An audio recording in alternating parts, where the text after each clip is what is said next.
What's up, everybody? My name is Julie Mosler with CoinFund. CoinFund is one of the world's first and earliest crypto-native investment firms, celebrating 10 years this year of championing our founders. So, exciting time for us. In a new presidential administration, there are always questions and uncertainty. But actually, in this era, in this year, we could get some clarity around regulatory questions and concerns for digital assets. So in this next section, Predicting the Future of U.S. Crypto Policy, I'm so excited to introduce to the stage Joey Krug, partner at Founders Fund, in conversation with Brady Dale from Axios.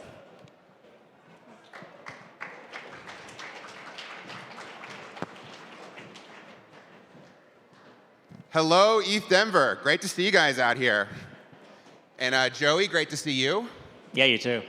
So yeah, we're here to talk about prediction markets. For folks that don't know, this guy was like the true pioneer of prediction markets. He was building this market called Augur before Ethereum even launched. He was there before anyone else believed in it.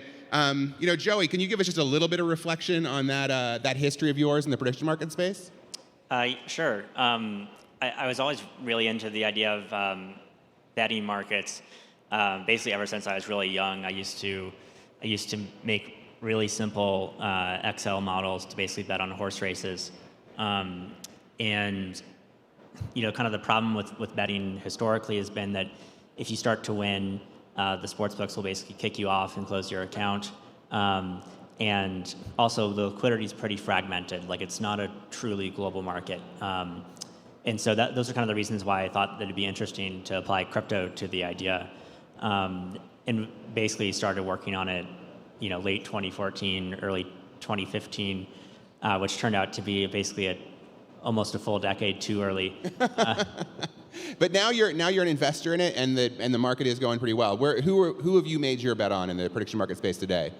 Yep. So at Founders Fund, we led the Series A of Polymarket in late 2023, and I think they're kind of by far the market dominant player, and actually doing really well even after the election. I think that was kind of a question a lot of people had, is will prediction markets still have meaningful volumes post-election? And they're currently still doing $30 million a day in bets, which is really, really cool to see. Yeah, I have to be honest. I always try to be an optimistic sort of tech reporter, but I was pretty bearish on prediction markets for quite a while. And then 2024 sort of blew me, and I think all kind of reporters covering this space away. I mean, it was really an outstanding year for the whole concept, right? What do you think we learned out of last year, out of last election?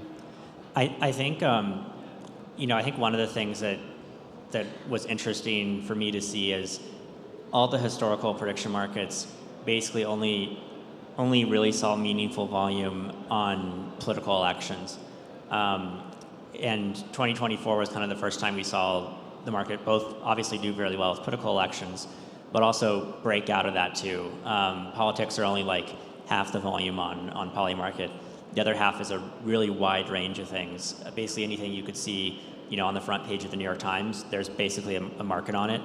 And I think that's probably one of the most notable or important things. Even if you look at the old kind of Web 2 prediction markets, like InTrade back in the day, if I remember right, I think there were, on election night, Polymarket did more volume than InTrade's entire, election market did in 2012, and that was kind of what people considered previously to be the quote-unquote heyday of prediction markets. And then you have kind of random markets on nothing that has to do with elections, will TikTok be banned or not? And those markets do, $20, $30 million in volume. So I think the thing we learned is that there actually is a certain activation threshold, in a chemical reaction, where if you get enough people betting on elections and you do the marketing right, you can actually get them to bet on these markets about the future, about other real world events too. I was really surprised today before we talked. I just went and looked at Dune Analytics to see what the numbers were for prediction markets today. And you mentioned that the volumes are still pretty good on Poly Market. What I was surprised to see is the number of traders are actually bigger than ever. So they might not be throwing as much down, but there's even more people making bets, or at least more wallets making bets today than there was last year. So that was kind of surprising. I know as a reporter, we were really obsessively talking about the election markets a lot inside Axios, and I'm sure it's true inside lots of different newsrooms, sort of breaking down what we were seeing in those markets. What did you, watching the press talk about prediction markets, I feel like we came into them with some assumptions. What assumptions do you see that we sort of got wrong? What's your critique of our narrative around prediction markets in the last election? Yeah, I think one thing that some of the press got wrong is they'd look at the market and they'd say things like the market's just manipulated. It's just fake data, or they would say things like well, Nate Silver's model has a completely different probability than what the market says. Obviously, Nate Silver's right, in this market, it's just a bunch of idiots. Which is interesting because it's pretty rare that you see a mainstream media headline be like, equities traders are a bunch of morons. Apple is just totally priced wrong. And you would see that on Seeking Alpha or whatever for finance people commenting on it, but you don't see that from the mainstream media. And so I think that was an interesting thing. And we kind of talked about this backstage. I actually got a call from the New York Times about Poly Market, around the election last year. And one of the things, and they actually ended up doing, if you're a prediction market fan, maybe you'd say it's a really unfair story. I thought it was actually decently fair. And one of the things they said is, aren't these markets just all manipulated? And I was like, well, there aren't that many rich people who just are happy to kind of endlessly lose money. The reason they got rich is they tend to like making money. And then the other thing I think that the press didn't really get is there is not this one cabal of rich people. There are rich people who are hardcore Republicans and rich people who are hardcore Democrats. And then there's also rich people who just care about making money and have no political sway whatsoever. And so if you have a market that's mispriced, someone's going to correct the price. And I think two other things that are interesting about this is, one, Poly Market was large enough where it actually incentivized some people to make their own polling data, where they asked the poll, rather saying, who are you going to vote for, they'd say, who do you think your neighbor is going to vote for? And then that person bet $40 million on Poly Market. That was the French whale, right? Yeah. Yeah, everyone was sure he was some kind of psyop, and then it just turned out he was just a guy with a thesis at the end of the day, right? Yeah. Yeah, that was surprising. So let's turn a little bit now to looking forward. Well, I guess let's look back a little bit more. So another thing we were talking about is we were discussing the whole notion of this Operation Choke Point 2.0. And for folks who don't know, there's this idea that there was some kind of coordinated campaign out of the Biden administration, perhaps, to undermine the cryptocurrency industry. And there's a lot of skepticism about that. But the big piece of information that came out recently that made people sort of take it a little bit more seriously is the FDIC released a bunch of papers that said it really did make it pretty clear that they did seem to have a particular view of banks getting involved in the digital asset industry that wasn't obvious. When we were talking, you said as an investor, you've also had some perspective on that with regard to the Securities and Exchange Commission. Can you tell us some more about that? Yeah, I think my view is basically the Operation Choke Point thing in the press and also in the narrative, it kind of got construed as this banking only thing where it's the banks are cracking down on crypto. And that was true historically. And then there's kind of all the public SEC and CFTC stuff that you can see in the press. And people kind of know about that. I think the thing people don't really know about though is that the government in many cases went to founders of in many cases DeFi protocols, not centralized things, and basically told the founders, you effectively have to do a settlement with us. And in many cases, they said, you also have to sign a thing that says you will never work in crypto again. And by the way, this agreement, you can't really talk about it publicly because there's a non-disparagement clause. And the only way you can ever comment on this is if Congress calls you to testify.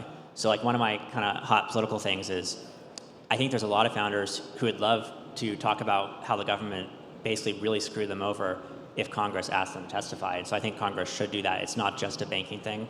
It's also the CFTC, the SEC, So these are deals these startup founders made with these agencies in lieu of what? Like, what was the sword of Damocles over their head? Yeah, so the sword of Damocles is these agencies would basically go to the founders, and they would say, hey, if you don't agree to this, you're just going to end up in jail, which is interesting because, one, these agencies are inherently civil agencies, so they'd have to refer it to the DOJ. None of these matters have been referred to the DOJ yet. And then there's also the important thing that, like, none of these founders actually broke the law. It was just a crazy administrative state that got really out of control. And I realize this sounds very conspiratorial, and at first I didn't really believe it either. And eventually one of these founders was telling me the story. I was like, okay, like, there's no way they made it so you can't work in crypto again. That seems illegal. And so I actually got some people to show me their settlements. And sure enough, there are clauses that say you can never work in crypto again. You can't talk about this to anyone. And I guess my view is on all that stuff, I think both going forward, obviously, the new admin's obviously taking a very different approach. But I also think anyone involved in that, in my opinion, should be fired. I think it's completely illegal, probably in many cases unconstitutional. So yeah.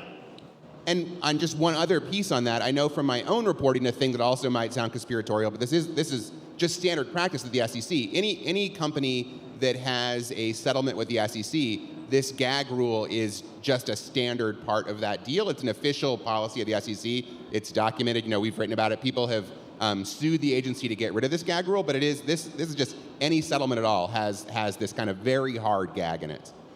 So you saw these, at least some of them, with your own eyes, right? Yep. Yeah, I've seen the PDFs, and the gag rule thing is also really weird because it's couched in a settlement. So I guess you can agree to certain things that normally the government wouldn't be able to do, but also at a surface level it feels very anti-First Amendment. The government's saying that you can't criticize the government's actions. That's effectively what it is, even though you didn't actually break any law, and the only reason you're signing this settlement and paying $300,000 is because they're threatening you with jail time if you don't. Just seems wrong. And can you tell us who any of these companies are? I wouldn't want to share just because the founders of these companies told me in confidence. They're not ones in my portfolio or anything. They're just founders I know in the industry. But I think I don't know. It's definitely something the journalist side of the space should look into. Maybe some of them would share it, on background or with their name changed. Or, I've got to ask, but I understand. So, okay, so Joey, that is a super interesting story. Looking forward, I know you're a person who cares about what happens next with policy. What do you, the two big things we keep hearing that the Congress wants to deal with is this idea of market structure. So what does the CFTC regulate? What does the SEC regulate? Do we create a new crypto agency? Who knows? That's probably not going to happen. But and then also stablecoin. So that's the agenda. What's your take on that agenda? Do you co-sign that, or is there something more you want to see? I think at a high level, the agenda's basically right. The thing I would add is that I think in the market structure bill, in my view, it's really important to basically exempt DeFi from the kind of regulatory apparatus. And the reason for that is obviously, anyone here who's a developer in the audience knows that basically the existing rules and regulations for running an exchange or running a brokerage or all these things, for one, in DeFi, you're not actually running it. It's a smart contract that does it. And then two, in many cases, they're not even physically, possible to actually add these things in without just completely ripping away everything that makes it useful and interesting. And then the third thing, which is kind of interesting, is many of the provisions in the Securities and Exchange Act and the Commodities and Exchange Act for how exchanges get regulated actually require you to add stuff that adds in massive security vulnerabilities in a crypto setting. That requires you to be able to roll back trades. It's okay, well, someone could just hack the account that has the ability to roll back trades, and do something really crazy, make some money, you roll back a bunch of trades, or if maybe you made a massive levered bet and lost, you just roll the trade back because you hacked the person. You can see how this kind of falls apart. So I think under the Biden admin, there was this bill, FIT 21, which passed the House. It didn't really get brought to a vote in the Senate, partially because of the Senate Dems, partially because Biden would have vetoed it. But it did have pretty good provisions exempting DeFi. there's some people in the space who will quibble with it, but it's like certainly better than nothing. So I think basically whatever we pass should have pretty broad exemptions for DeFi. And do you think on DeFi, the thing that's tricky with that, I think for a lot of people is it's hard to get the anti-money laundering stuff in there. They want to be able to connect those transactions to people and have them not be terrorists or criminals. Do you think the on and off ramps are adequate to deal with that, or what's your take on the KYC AML question? Yeah, I think it's a good question. I think there's like a theoretical answer and a practical answer. I think obviously this doesn't work if you say it to Congress, but from a theoretical standpoint, the anti-money laundering stuff just doesn't really work anyway. It's very rare that it actually stops or catches money laundering. If you want evidence of this, there's a really great Economist article that came out about a year ago, which showed that Singapore became a massive oil trading hub, where it wasn't previously, and there were traders making hundreds of millions of dollars a year trading oil. And you ask, well, why is that? It's because they're basically laundering Russian oil, and then branding it as Western oil. And it's basically none of the anti-money laundering stuff really works in my view. But if you're talking to people who do believe it works, I think the exchanges as a centralized point is a pretty good lever because with the exception of really secure privacy-based systems, which most people aren't using today, outside of that, it's pretty easy to trace Joey sent money to Coinbase and then withdrew it to his Ethereum wallet. And then you want to make sure that I'm not sending it to ISIS or whatever. You could track that with chain analysis pretty well. So I think it's there's probably a good enough intermediary solution that's not perfect. All right, well, great. Well, thanks for giving me some homework today, Joey. Thanks for shedding some light on these topics. And thanks all of you for being here, and on to your next gathering.